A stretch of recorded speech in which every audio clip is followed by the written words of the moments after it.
This is how I prepare my garlic.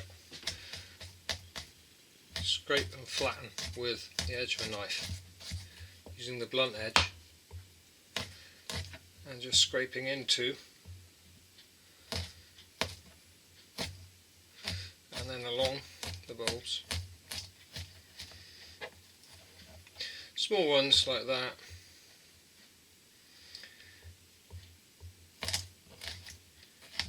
Just crush them.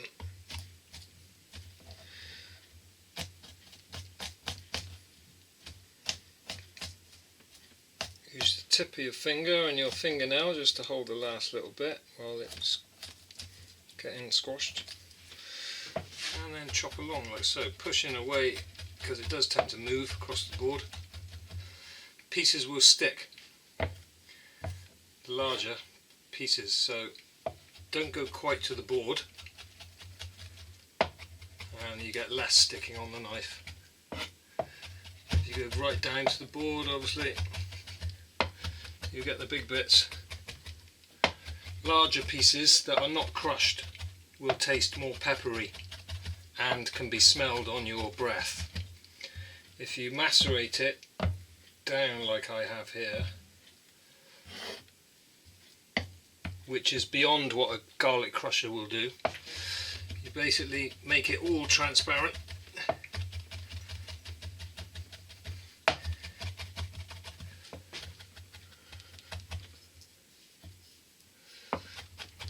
And then it's sweeter, like a roasted clove. Or put the whole bulb in an oven and you get really sweet, mushy garlic that doesn't smell on your breath as much as raw garlic will.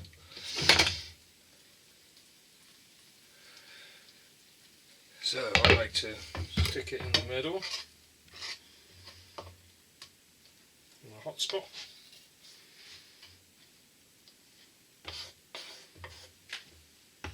Like so. I have a spatula. I prefer bamboo. Antiseptic qualities, bamboo layered board. But I use the plastic board for the garlic because it's easy to wash. A little bit of balsamic onto the garlic.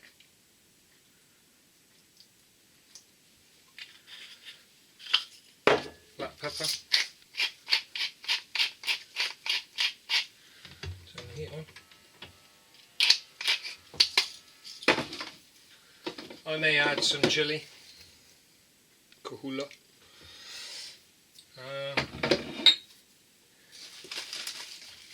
dab of celery salt. Some lovely stuff. It's not quite as salty,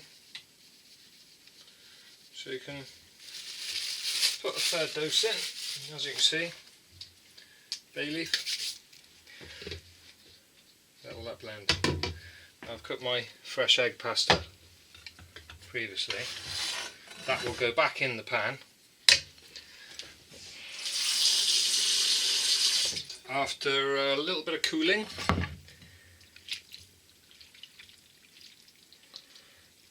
And reheat it once it's been cooled. It gives the pasta a lovely rubbery consistency, which then it won't stick together. So you don't need to put oil or salt in your pasta water, it's pointless. And that will now be cold. Now all I'm putting into this pasta dish are some portobello mushrooms and just some tinned tomatoes and puree. Bit of chopped tomato and puree.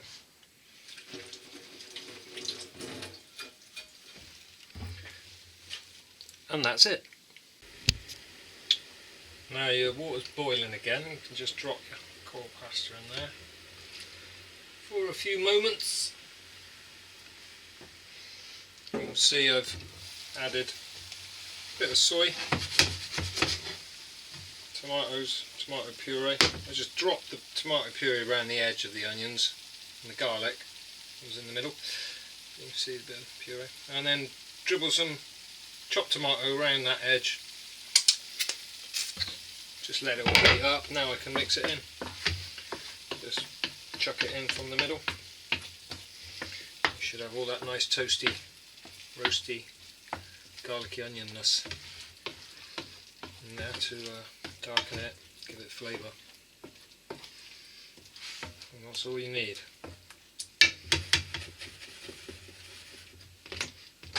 So yeah, you want a nice warm plate, don't you, to eat off. So what I do is use the hot water from whatever you're boiling, potentially potatoes.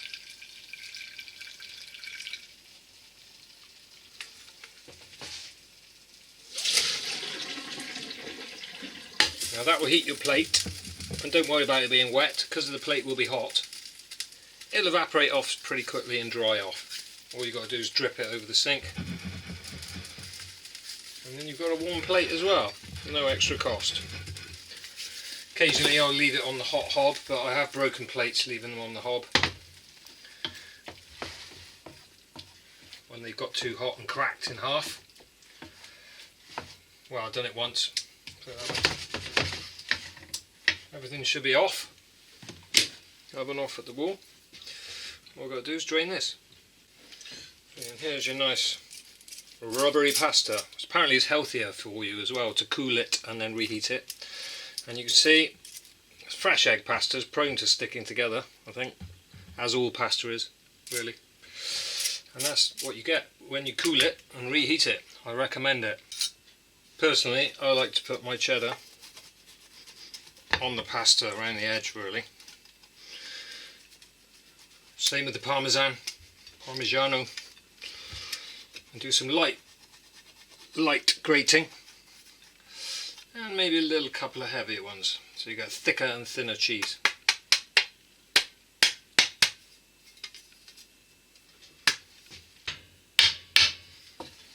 I'm going to watch hitting the pan like that because it does end up on your clothes occasionally. And there we have tomatoey, onion, mushroom, bay leaf, celery salt, black pepper, a bit of balsamic when you caramelise the onions to begin with, and a tiny bit of soy. Lovely. I usually think I won't eat all of this, and then I do.